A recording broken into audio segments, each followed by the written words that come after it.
مسیح خداوند کے زندہ اور جلالی نام میں آپ تمام بہنوں اور بھائیوں کی سلامتی ہو۔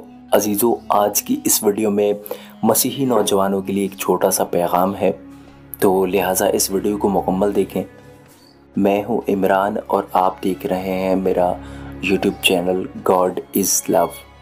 عزیزو، آج کا پیغام ہماری نوجوان نسل کے لیے ہے جو جوانی کے ایام میں خدا کو بھول جاتے ہیں اور اپنی جوانی کو دنیا کی رنگینیوں میں گزار دیتے ہیں۔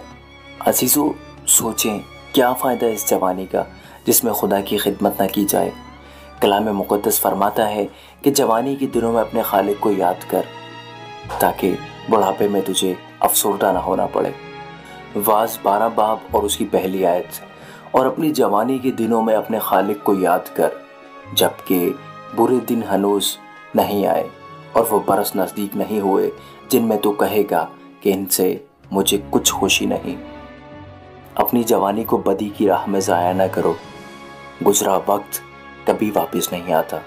کہیں ایسا نہ ہو کہ زندگی میں صرف جوانی کی خطاؤں کا پچھتاوا رہ جائے اور معافی کے لیے سارے دروازے بند ہو چکے ہوں۔ اے جوان نسل، خدا کے پاس آؤ۔ وہ دونوں ہاتھ پھیلا کر آپ کو اپنی طرف بلا رہا ہے۔ اس کی محبت کو نہ ٹھکرائیے۔ خداوند آپ سب کو اپنی تمام برکات سے نوازے اور آپ سب کی تمام مشکلات کو دور کرے اور آپ سب کو زندگی کی تمام خوشیاں عطا فرمائے۔ آمین۔